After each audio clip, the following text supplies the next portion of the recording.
So hello everyone. So it's time to begin with our next session, How to Build a Crowd for Crowdfunding or Any Startup by Jeff Wenzel, VP Crowdfunding at KiwiTech. Jeff, please take it away. Thanks so much for that introduction. I appreciate it, everybody. So I'm going to go through a number of things here around some of the tools that we're using to help with lead generation and trying to build that crowd up before you jump into either running a crowdfunding campaign or even before you jump into selling a product. I like to find, I like to spend time sort of cultivating who I think that audience is by focusing on a few strategies before we really jump into what we think we should be doing, right? So trying to get rid of making assumptions about what our product's going to be or what our offer is, and really try to get into more data points to make decisions moving forward. So that's going to be a big part of it. Obviously, if you have any questions, please let me know. Or if you want me to stop and stand up for a moment, just give me a quick heads up and we can go ahead and do that. But otherwise, I'm going to jump in and do some screen sharing. And what I'm first going to focus on is just kind of how hard it is to break through in today's landscape. Lots and lots and lots of noise is out there. The average brand or person is getting roughly about 3 seconds before somebody makes a decision whether or not to read the email, open the Facebook ad, stop the scrolling in the infinite newsfeed. So with all that said, I'm going to go ahead and do a quick screen share here, and I'm going to walk through kind of how we are starting to share and think about building a crowd before we start into our work. So let me go ahead and do a quick screen share here. I'll jump in. And like I said, if anybody wants me to go into something a little bit further, please let me know. So what we're looking at here is just a general ad calculator that I use for all of my projects. This puts me into at least a ballpark of how many eyeballs need to see my thing, need to see the widget, need to see my marketing messaging, needs to read my emails for me to hit the goals that I want to hit. So I'm just going to work through some very, very quick math here so you guys can see where my mind is, right? So let's go ahead and pull this up here. So let's just theoretically say that my goal is $50,000. I want to raise $50,000 in either investment. I want to sell $50,000 worth of product. And now we're going to go ahead and put in our price per good here. So let's just theoretically say that this is actually a $99 product. Okay, so that's going to tell me that I need 505 sales. Next, we want to look at what our conversion rate is. What is our landing pages converting? What's our sales page converting? What's our webinar? So let's theoretically say that this is actually converting at 6%, which would be awesome. Okay, so now this tells me this many people, that's the crowd I need to see this, right? So you just kind of keep working this out. Now, this might be how many people do I think is going to open my emails? What's my open rate on my newsletter? So 30% might be a little high. Let's say that we're averaging 24%. Okay. All right. So that's going to spit down to this one. Right. So 35,000. Now we get over here as to your estimated cost per person watching your sales material. So a lot of time for this, I will put in what my average cost per landing page view is from my paid media. So let's theoretically say that I got this down to 50 cents. So this means my budget is going to be roughly about $17,000 to raise $50,000 if these are the numbers. From here, I can start to get into, well, what do I need to do to improve that? So let's just theoretically say that I got this up to 8%. That's a big thing. Let's say I got this down to 30 cents. Right? Let's say I did an upsell of my product and I got the average cost per unit up to 130 bucks. So you can start to see where this starts to show me where I can start putting my efforts in to increase or actually not even to increase, to work on the certain things I need to work on to get the numbers into making more sense or to make my profits work better. So I wanted to start by showing this because this is what's in my head as I'm starting getting into my next strategies here, right? When I'm starting to think about, okay, this is kind of what I need. This is the ballpark of people, how many eyeballs I need. Now, how do we get those eyeballs, right? Now that I kind of have this in my brain here of what I got to get to, I'm going to go ahead and close this out. We don't need to share this. So one of my first strategies, let me go over here, is if we are thinking about B2C, I like to think about viral giveaways. So we've all seen these on the internet. If you've been on the internet at all, you definitely have seen some sort of viral giveaway. I run these things all the time. I love giveaways, especially before you really have your product, before you really invest in a whole bunch of inventory. So again, this is a very strong B2C, or D2C, direct to consumer strategy here. So what we're looking at right now was a very, very simple giveaway that looked like this. We gave away this product that you see here. It's about $149 product. And we basically said, if you sign up for this, we're going to give away 5 of these things. So again, the company provided us 5 units. But what I'm doing in the viral giveaway is trying to make as much noise as possible in roughly about 30 days. So let's go back over here.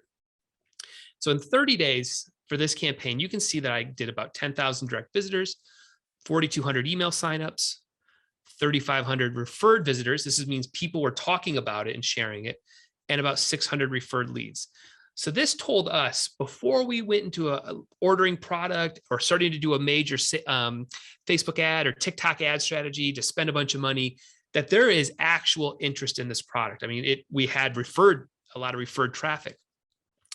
But the real meat of this in terms of building this crowd is the social and the custom actions. So if you see down here, I had over 2,000 or just under 2,000 shares on Facebook in 30 days, just under 800 on Messenger, Twitter, Pinterest, subscribe to our YouTube channel, rang the bell to get the subscribers so that they get notified of new videos, filled out a survey. So I basically am taking this crowd, that is super interested in winning this giveaway, and I'm driving them to doing other things, doing these custom actions. Now, for this client in particular, we focused a lot on influencers. So if you see here, I had a whole bunch of different YouTube influencers.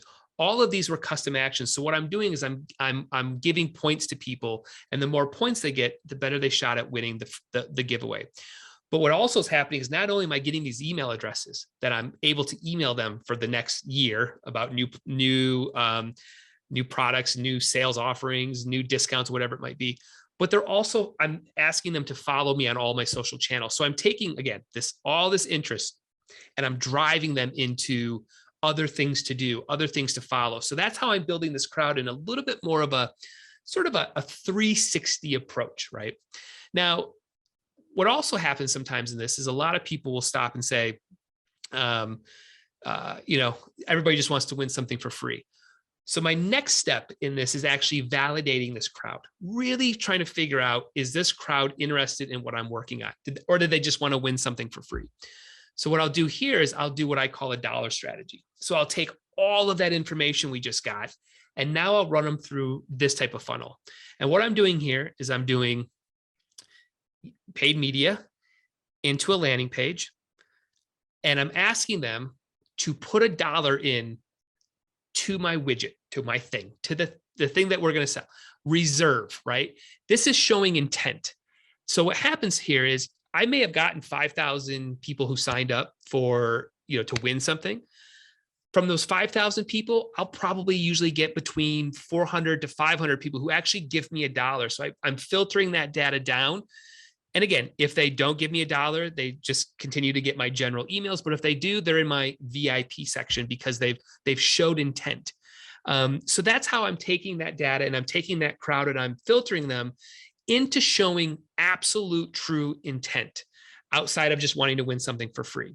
So that's why it's a little bit of a 1-2 process. But for me, this is an amazing 1-2 strategy to get somebody to truly show intent before you ultimately go down the rabbit hole of trying to sell a product that may or may not have any interest.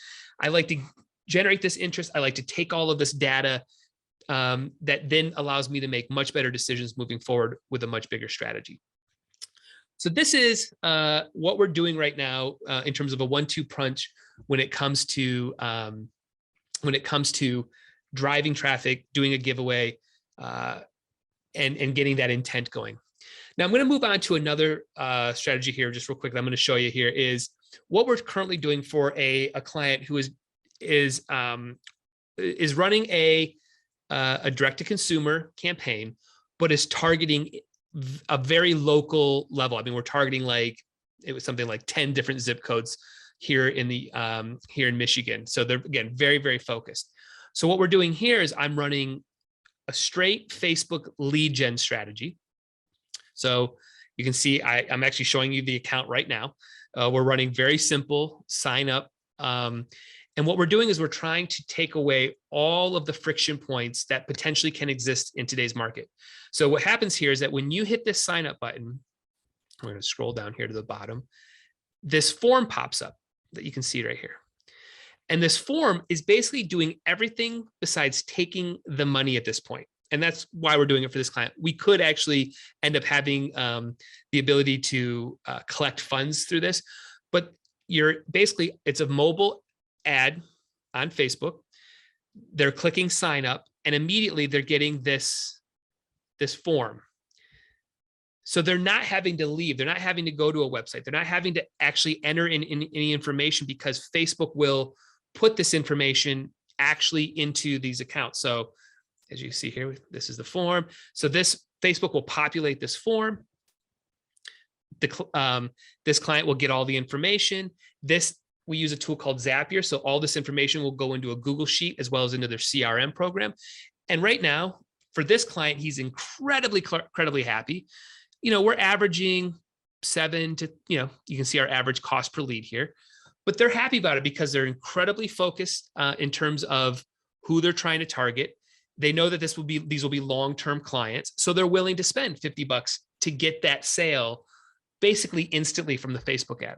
So if you're looking for another strategy around getting rid of the friction points, I love Facebook lead ads, because they're just literally, you're just getting the data from Facebook and then you're having that data to, now you can email market these people forever, basically, because you've got those data points. And then my next part of this, I'm going to show you here, very similar concept, but it depends a little bit on the type of business you are. You can do something very similar to what I just showed you with a lead gen ad, but you can also do it with a chat bot. So what we're looking at right here is an actual chat bot that we have running right now for a client. So if we look at the steps here, and zoom this out a little bit more, we can go back over here. Whoop. Sorry, let me scroll that back down. Whoa, very finicky with Zoom running. So you can see here that this is our starting step. And again, I don't need to get into details of what we're building with. This is what we're ultimately building out. And what people are doing is that they're going through this journey inside of Facebook Messenger. We can also build this in Instagram and WhatsApp as well. But what's happening is that they're getting a similar ad to what you just saw a second ago. Instead of it saying sign up, it says send message. Person sends the message, and now they're instantly engaging with our chat bot. We're asking them what's their first name. You can see down here, let me pull this up. We've got learn more, send emails. So they've got these different options. We have conditioning based on what they're doing. It goes back up here. Facebook is giving us this information. It's giving us their first name, their last name, their cell phone number, their email address. Basically the data that's on file with Facebook. We are getting that data and then storing it based on how far they're interacting with our chatbot. So you can see we've got surveys in here. We've got where we ask for their content. And now this creates a crowd that we can market to moving forward because they've shown intent with us by engaging with us through our chatbot. So again, chatbots are another amazing way to get people to start interacting and start creating that relationship. And this is my next part I want to flip into is really thinking about, as you're building this crowd, be thinking about how you're making a personal connection and try to get rid of the brand identity. Sometimes I see a lot of companies struggle because they're so brand focused that they're not, and people don't like to interact with a brand. We very rarely are doing that in today's world. We're interacting with humans, right? Like I want to meet somebody. So as you're diving into like building this crowd, you really want to think about how you're becoming this front man or this front person to your startup or to your business. You're the one engaging with them back and forth. Now you may be using automation tools like I'm doing to, not have to respond to everybody all the single time, but you're making sure that communication is feeling like it's coming from a person. And I'm going to show you another example of this. So what we're looking at here is a video chat bot of one of our past clients. And I'm just going to put play here. Hopefully you guys can all hear that.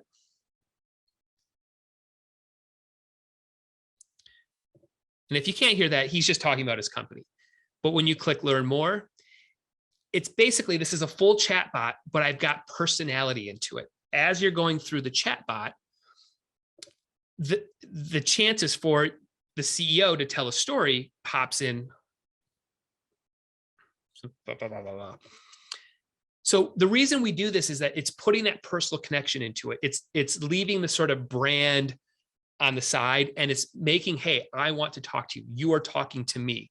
We do the same thing. I'll show you another one. This is another example of it. We use a tool called Landbot for this.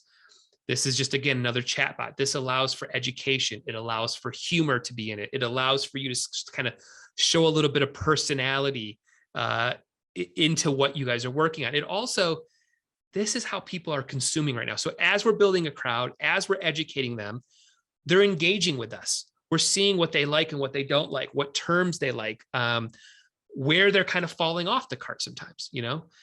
We're trying to find the sort of tone as we're building our crowd, right? Do they not want funny, you know? Do we need to educate them something? I have to do this quite a bit. I have to educate people on crowdfunding. So like, you know, what is crowdfunding? What's equity crowdfunding, right? You know, so again, we're trying to find this more conversational marketing with human beings behind the scenes, still automating a lot of it. You can see I'm not actually doing this. This is all chatbot working. But this is how, again, as we're building a crowd, we're trying to put that personal touch into what we're doing. So I can stop this now. So my point to all this is putting that human element into it, connecting with real people, having real communications, using these tools that we have right now with automation and chatbots to make those connections, but making those be more real connections. You know, I'd much rather have 100 people who are really connecting with me than 10,000 people who don't open my emails, right? So I want more of this than big, bulky, you know, just numbers. So I'm going to take a quick pause here because now I'm going to move into B2B here. I don't know if anybody out there has any questions I can maybe potentially answer around. I see a couple here real quick. Looks like Adam. So we'll take a quick minute here. So great. Yeah, I can, obviously anybody shoot me an email. We'll work to make sure you guys can get access to the calculator that we use. So yeah, we can send that over to you.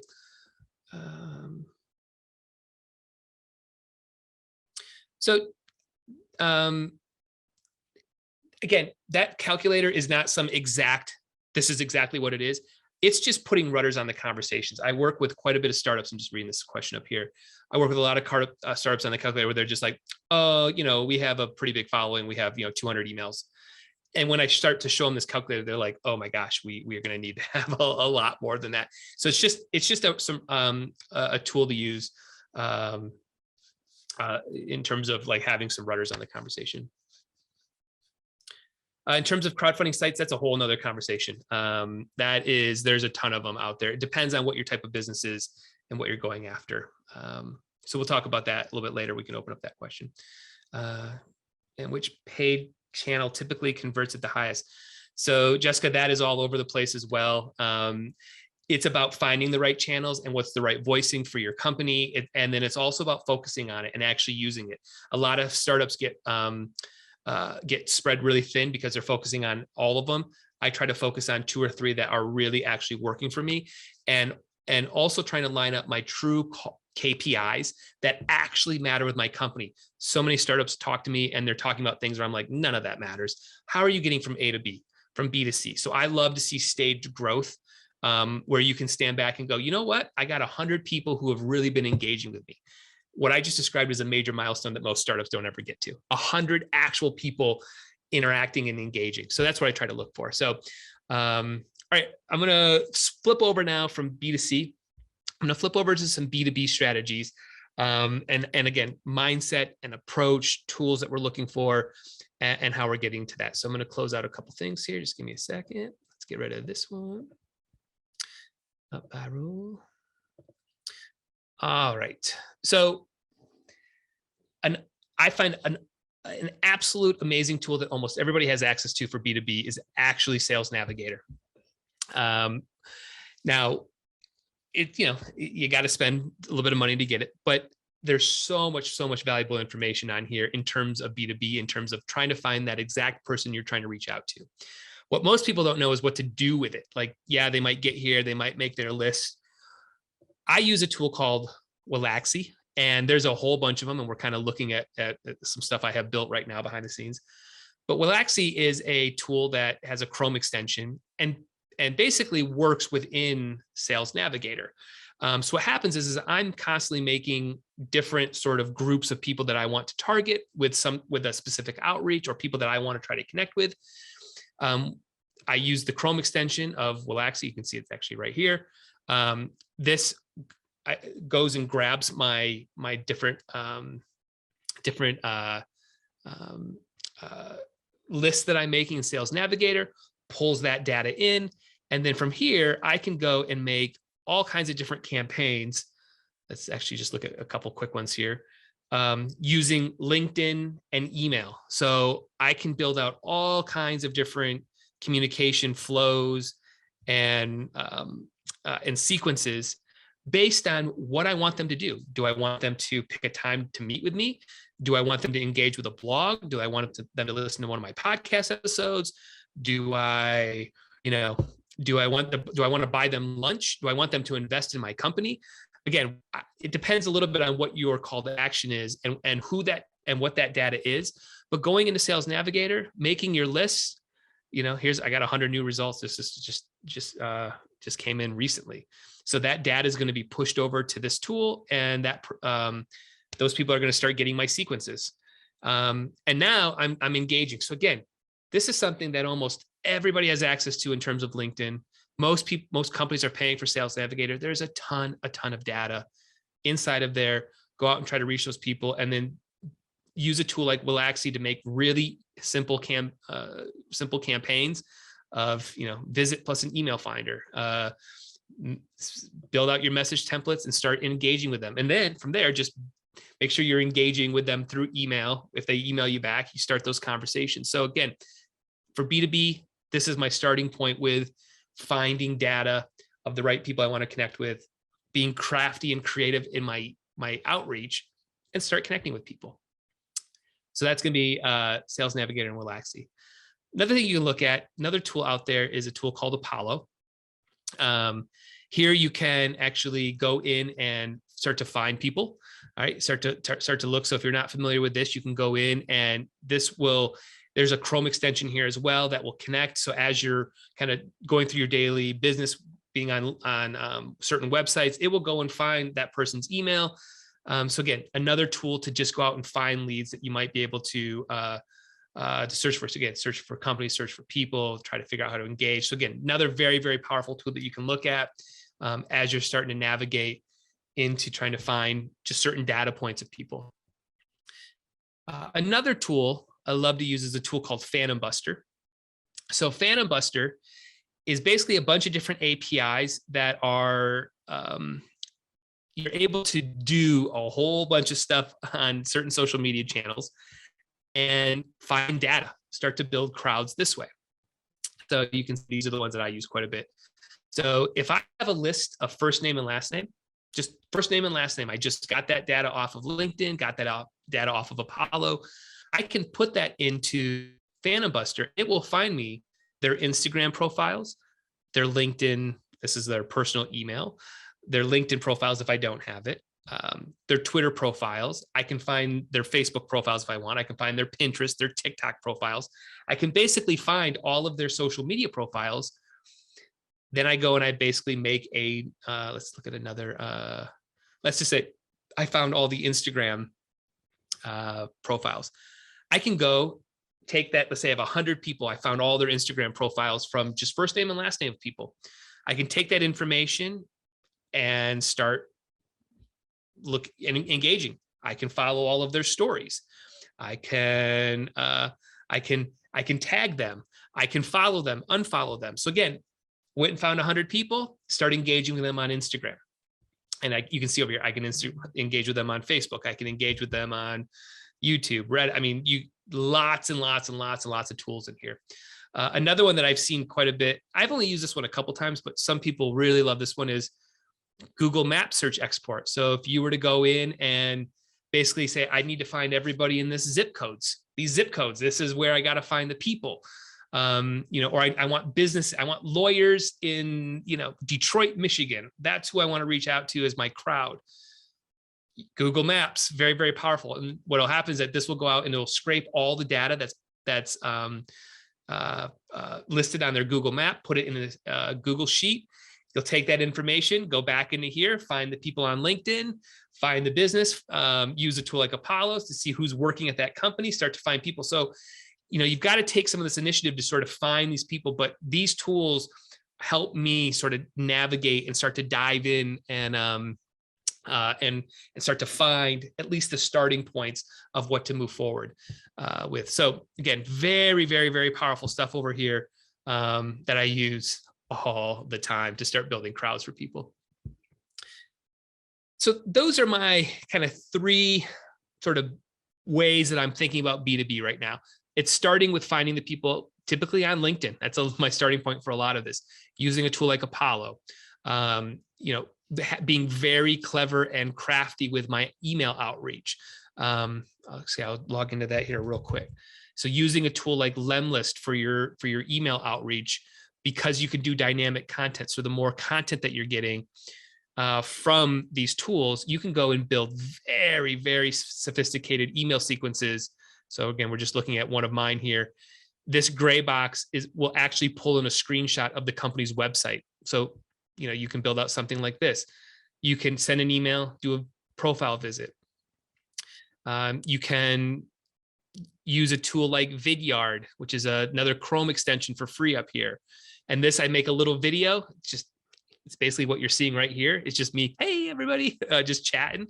You can see here, if you don't respond to my first 2 emails, I'll buy you lunch. Let me buy you lunch. We'll spend $15, $20 on a lunch to get you as a client, so we'll do a strategy like this. And let me just go to my quick reporting here. You can see that when you have very targeted data that who you want to outreach and you write good emails that are engaging, I've got a 70% open rate. This is for just this month alone, a 13% click-through rate and a 13% response rate. This is people responding to me.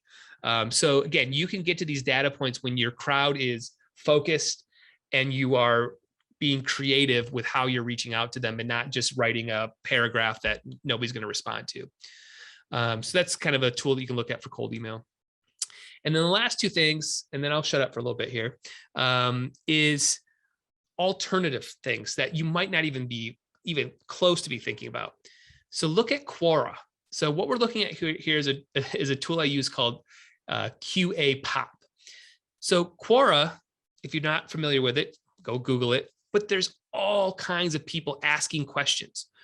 So what we do is we use this tool to analyze anything in the equity crowdfunding space. Again, that's our main thing that we're always working on.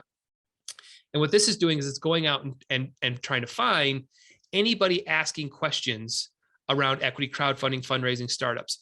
So this then gives me a quick report of like, okay, here are the top questions happening right now based off of my keywords. So I'll go in and try to find, can I go and answer one of these, right? So, and is there any of these that have big followings, or how many views are they getting? So I might be able to go in here and say, let's see here. What are the best fundraising platforms? I could go and easily answer this question and make a video, and get some of that traffic from Quora into my universe. So again, there's going to be people out there asking these questions. So, again, go and try to find where these people are having conversations and interject yourself.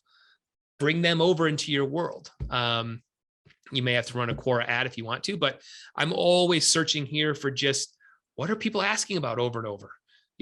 Well, how important is business fundraising? Yeah, it's pretty important. It's gotten 396 views. So again, we're just looking for places where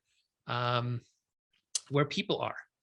And then my last one is going to be, if you're not familiar with Product Hunt, everybody should be familiar with it. So Product Hunt is just a place where people go and they put new apps, new tools, new startups. So a lot of people ask me where I get all my apps. I'm showing you, this is where I get them all. But there is an absolute strategy to launching your app or your startup to this community, because it truly is people like myself who are in here upvoting stuff, checking out, the newest tools, who's using it, how are they using it, what is it trying to do. So again, the way I've gotten to a point of having a tool for almost everything is I engage with this community quite a bit.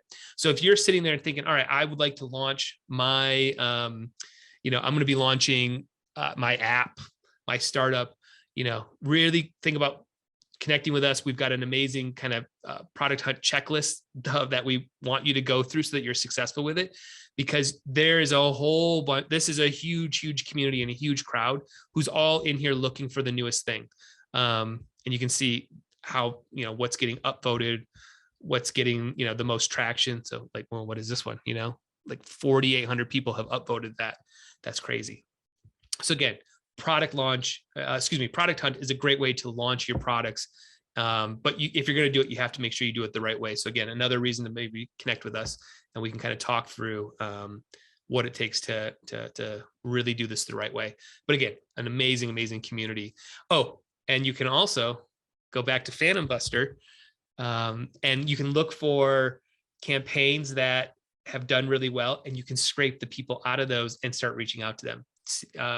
So yeah, Phantom Buster has a product hunt solution up here as well. So got to be thinking about multiple ways as you're building this crowd into, just click the wrong button, hey, there's some data here. I'm going to go out and try to grab it and see if I can, use it, or at least be starting points to get some of your conversations going. So that's it. That's probably a lot. But that's how I'm thinking in terms of building these crowds for startups, for our crowdfunding campaigns, finding like-minded people to have conversations, validating my product ideas before I go live with giveaways and the dollar strategy. Because on the good side of things, let's say you get, on the dollar strategy, you get 1,000 people that give you $1. That's great. You've got to keep moving forward. But if you do the same campaign and you get nobody that gives you $1, you're at the drawing board. So I just showed you good campaigns. I can also show you bad campaigns where I had to go back to a client and say, we only got 100 people signed up. Nobody was into it. You got to go back to the drawing board. Either the marketing's not right, the ads weren't right, the audience isn't right, the language isn't right, the giveaway's not right, whatever it might be. Take that information in terms of market validation as you're kind of going to those next steps. So that's it. Probably got some questions here I can answer, but yeah, I'll go ahead and turn it over and we can go from there. Thank you so much, Jeff, for that wonderful session. And yes, you saw it right. We have some questions in our Q&A. The first I'd like to ask, is there a specific crowdfunding site, there's a lot, that we should utilize? Yeah, so I'll go into a little bit more detail on that. So you really have to be thinking about what you're trying to do as a startup. Most of the time, if you're thinking about reward-based crowdfunding, which would be pre-ordering of something, it's Kickstarter or Indiegogo. Those are your top two. You really don't need to look anywhere else. So those are the top two. And those are designed for reward-based. So, I've got a new cell phone case that I want to get pre-orders for, that's where you go for that. And then on the equity crowdfunding side, that's where you're looking for investors. So you want investors like myself to invest $1,000 into your company. For there, you're going to be looking at WeFunder, Start Engine, Republic. Those are your three big boys in the space. There's 100 other ones, but really, if you can't make it work on those portals or those channels, you're not ready, or your crowd's not built enough to really be doing a crowdfunding campaign yet. That's where I go back to that calculator that I shared. Those numbers need to make sense before you look at what platform you want to be on. And then the last option is if you have a really strong Shopify community for you and you're already doing sales, then I would recommend just using the crowdfunding apps inside of Shopify that look like a Kickstarter, but you don't have to have all the handcuffs of a Kickstarter campaign. You would run it all through your own Shopify domain. And the apps are amazing the way they set it up. So it'll look like a Kickstarter, but it's not a Kickstarter, if that makes sense. So. All right. So there's another one, two questions from one person. Can you share your ad budget calculator template? Second half of this is, sorry, if you want to answer that first, then I'll Yeah, ask the other half. 100%. Just anybody wants to shoot me an email, it's a spreadsheet. So just shoot me an email or reach out to Natalia. We'll find a way for you guys to be able to download it. But yeah, it's an Excel spreadsheet that you guys can use. Okay, so the second half is which paid channel typically converts the highest, or is it the brand item dependent? Yeah, so again, it varies a ton. A lot of the stuff I'm doing early in this sort of validation period is figuring that out. Like, I might throw, let's say I have $1,000, I might throw money on TikTok, money on YouTube ads, money on Facebook ads, just to see, right? I might run a giveaway just to see, did that work? So I'm trying to find with small little tests to see what is working. And the other part you have to look at is, what can you truly support? So tons of people come to me and they're like, we want to build up a great YouTube channel. And they have no production means. Like, how are you making all these videos? Like, how are you doing it? Like, you've got to have the ability to actually put out that content. One of the things we struggle with right now is TikTok content. A lot of founders are like, I don't know what I'm doing. I don't know how this works. This is a kids channel. Well, you got to, if you want to have a TikTok community, you got to build that up. You've got to find those, you got to work at it and find a way to build your crowd there. So it really kind of depends on who you are, your company assets, who your audience is. Again, let's say your audience is going after my mom, it's still Facebook, right? My mom's on there all day. But if you say, I want to go for me, I'm not on Facebook that much. So again, you got to have to think about who that crowd is and then where they are. And then do you have the ability to support those channels if you go down those rabbit holes? Sorry, didn't realize I was on mute. Okay, so the next one is, in your digital marketing approach, how do you balance inbound and outbound marketing?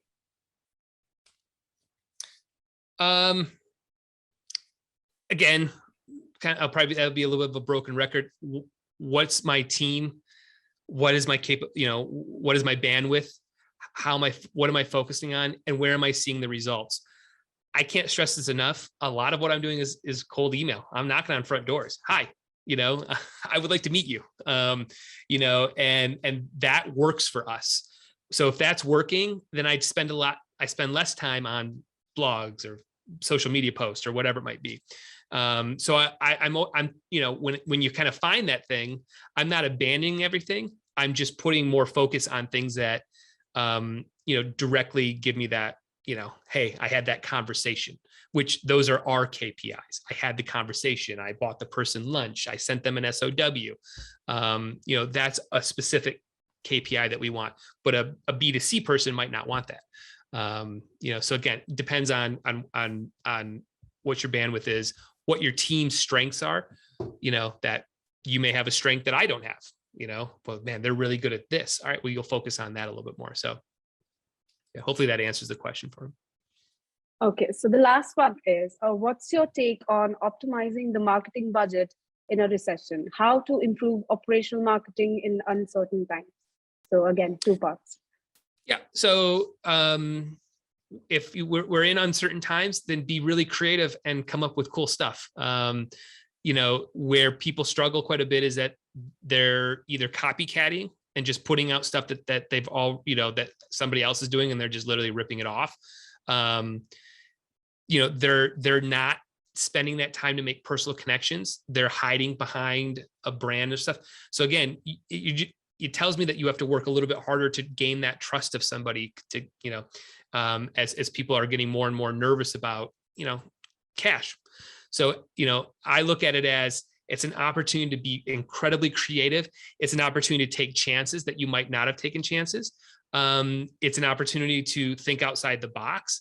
It's an opportunity to be more organic with your outreach in terms of how you're communicating, the tool you might be using. So I think that should be the approach, instead of a fear-based approach of like, well, we can't do anything because of this. No, have conversations.